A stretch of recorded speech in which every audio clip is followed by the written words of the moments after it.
So, I have a 10-year-old daughter and she's getting very close to actually needing a phone. So I have one of three choices.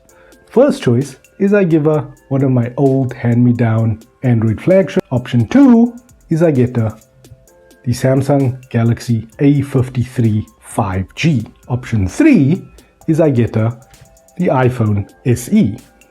So the hand-me-down Android phone is from a couple of years ago, so it has very limited software support going further.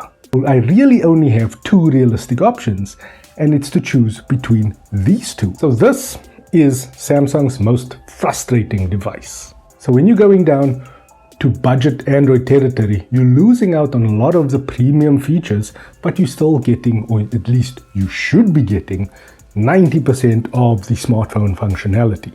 And this is a very serviceable device if you have never used a flagship phone before. Sure, it looks the part of a premium device with a beautiful 120 Hz refresh rate screen and its multiple camera array on the back. But when you scratch just below the surface all of those headline features, you get a very mediocre processor that stutters and crawls through the Android interface. So on the S22 Ultra, the Z Fold, the Z Flip, One UI 4.1 is a wonderful additional layer on top of what Android gives you. So Samsung has stacked every single spec imaginable on top of this Exynos 1280, and it just gets so frustratingly slow when you least expect it. On the positive side, you get a big, beautiful screen, battery life that can get you up to almost 2 days, realistic testing, and a flexible camera system. That flexibility only applies though if your idea of it is a 64 megapixel main shooter, a forgettable 12 megapixel ultra wide, a 5 megapixel macro lens, and a 5 megapixel depth sensor. On the iPhone side, you get a reasonably competent and relatively accurate 4.7-inch LCD screen, but it's a 16:9 display and not the expansive like 21:9s or 2:1s that we are used to nowadays. On the back, you get a single 12 megapixel sensor with a smaller sensor size than what we are used to currently. On the inside, you get Apple's A15 Bionic chip, which is the latest and greatest and most powerful chip on a phone right now. And that combination of this camera and that processor means that you can shoot 4K 60 without skipping a frame. Then there's also wireless charging and glass and metal all around the construction. You also get the current version of iOS and support until probably the end of the decade. Yes, it does make a few concessions for the vintage home button and for the cramped display, but it is still full-powered iOS. So Samsung has made some serious strides in software support. But this phone already feels sluggish now. Given Samsung's sketchy track record with these things, it's just gonna get ever creakier and slower as time goes on. And the A53, just like all the other A's before it, is also going to become more and more of an afterthought as the new devices come out every single year. And this is where it all starts to fall apart for the A53. On a recent business trip to Johannesburg, I actually took my SIM card out of this and put it back in here, armed myself with 2 power banks to make sure that this thing lasted the whole day. And that for me is the ultimate failure of a smartphone. The A53 let me down enough times in general testing to make me really concerned that it would let me down when I needed it. And I guess the even bigger concern is that for 2,000 Rand less, you can get the same hardware package in a cheaper device called the A53 5G.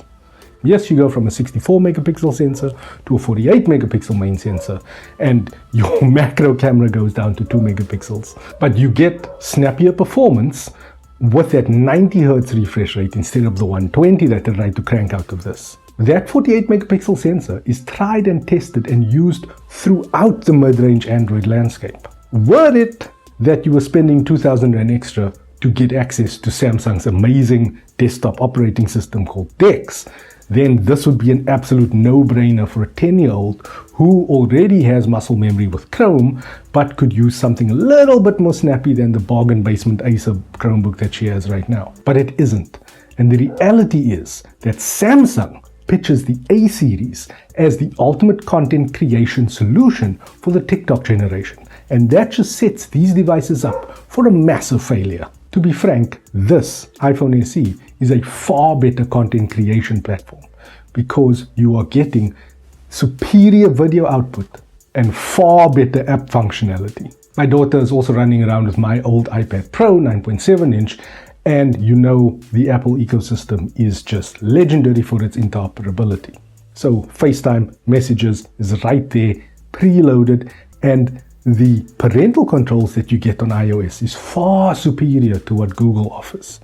And it's only getting better with iOS 16. There's also better haptics, so it just feels better in operation.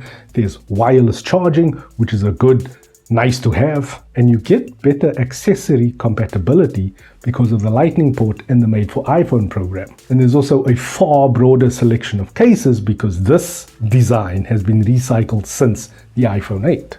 Whichever way you slice it, even though everybody likes to dunk on Apple about this new EU USB-C enforcement, the Lightning port has been developed in such a way that it is a more robust connector. It's slower, yes, but there is more compatibility throughout because you just know you just need that one connector. There's not like different USB 2 and USB 3.2 and all these different little things in between. Samsung also isn't shy to change the design of new devices that come out every single year, so passing this on to her little brother is going to be a little bit more of a difficult decision. So outside of screen size and battery life, the A53 loses this battle. But the biggest loser is actually the customer who can only afford to spend just below their 10,000 Rand price point. If you move to a different vendor outside of these two, you get a poorer software experience no matter which Chinese manufacturer you go to. You also lose quality of life features and those third-party software integrations. So like Microsoft and Samsung are very close together, and I can use my Microsoft 365 family account for my daughter, and she'll immediately have access to a terabyte of cloud storage if I go the Samsung route. You also get Dolby Atmos support on both of these, so then my Apple Music subscription, which is also a family plan, doesn't go to waste, and she can hear it in the whole spatial audio vibe on either phone. So you choose between these two, and you're making serious compromises either way. It just depends on which compromises you are willing to live with. So maybe that hand-me-down flagship isn't actually that bad. But that's just my opinion. I'm Lindsay. I hope this was helpful. I know there are a lot of parents out there stuck in this situation, and I promise you, rather get the A33, not the A53 or the A73 if you're feeling a little bit more flush, but then you might as well buy the S21 FE as well. But thank you for watching.